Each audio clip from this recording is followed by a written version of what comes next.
Miss Mary. This is my horse Justin and my handler Katie. Today we'll be discussing vital signs. Your first vital sign is your mucous membranes. They are typically checked in the gums but can also be checked in the conjunctiva of the eye.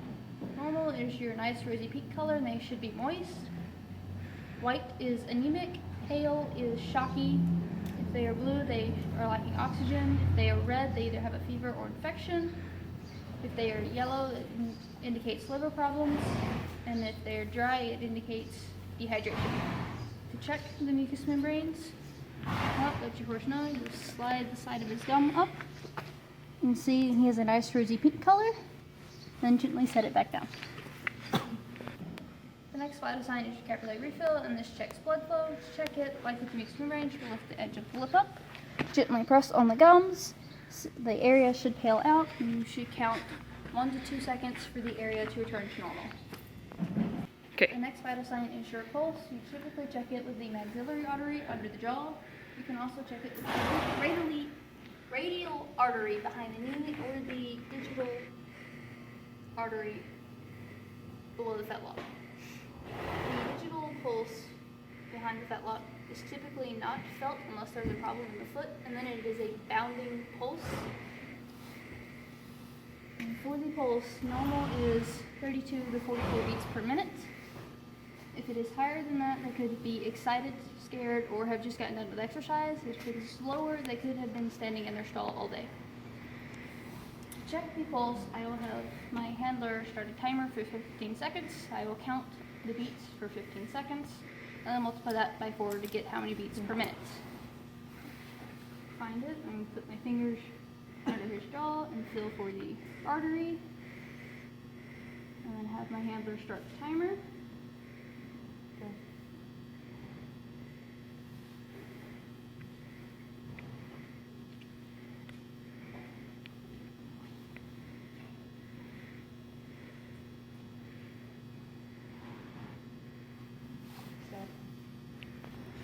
I counted 8 beats. 8 times 4 is 32, and that falls within the normal range. Next is your heart rate. It should be the same thing as your pulse, which is 32 to 44 beats per minute. For this, you're going to use your stethoscope. You're going to place the end of the stethoscope behind the elbow at the heart girth. You will feel around with the end of it until you hear the heartbeat the best, at which point I will tell my handler to time for 15 seconds, and then I'll multiply whatever number I get by 4, and that'll be the heart rate.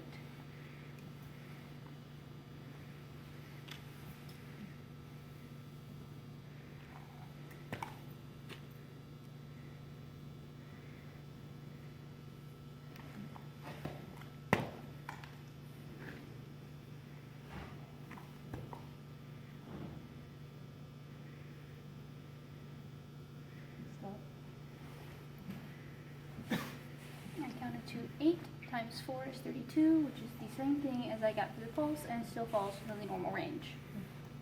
Okay. The next vital sign is your respiratory rate. Normal is 8 to 16 breaths per minute.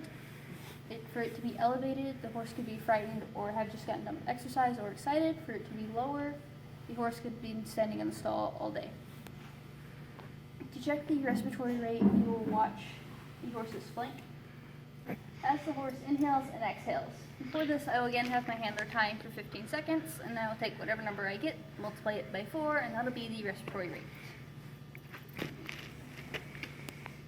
Begin.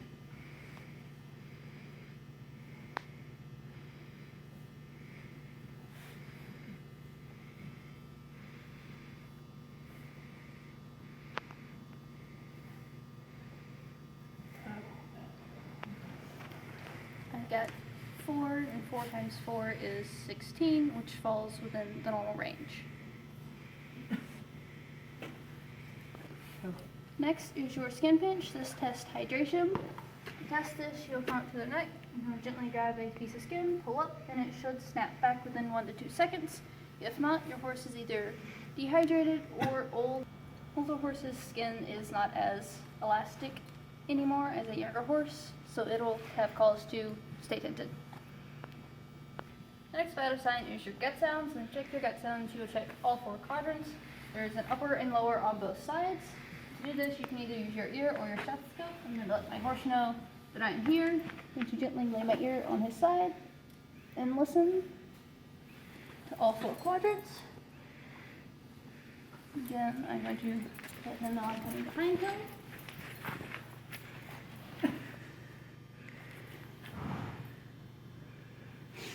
He has good rumbling gut sounds in all 4 quadrants.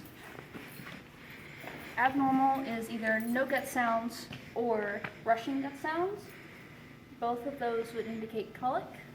Rushing gut sounds is also known as hypermodal. Yeah, okay. Okay. Our last vital sign is our temperature. You can take this with a digital thermometer or a mercury thermometer. Mercury thermometers are more accurate than your digital thermometers. To take the temperature, you'll use some type of lubricant. You'll place it on your finger and then on the thermometer. Never place the tip of the thermometer in your lubricant. The digital thermometer, I will take the tip, I will turn it on, and then I will lift his tail and slide it in.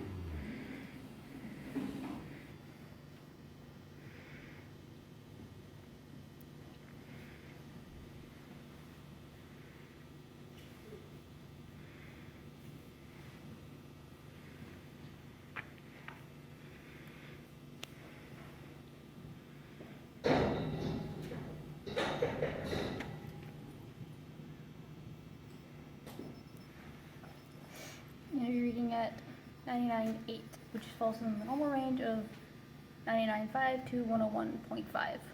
For your mercury thermometer, you want to make sure you shake it down below normal and typically below 98. And again, you will lubricate the tip of it. And lift the tail. And slide it in. And for a mercury thermometer, you will time for 2 minutes.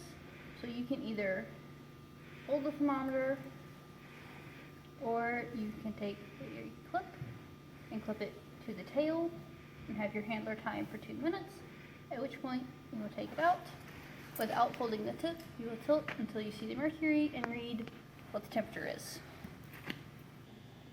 And that concludes our vital signs.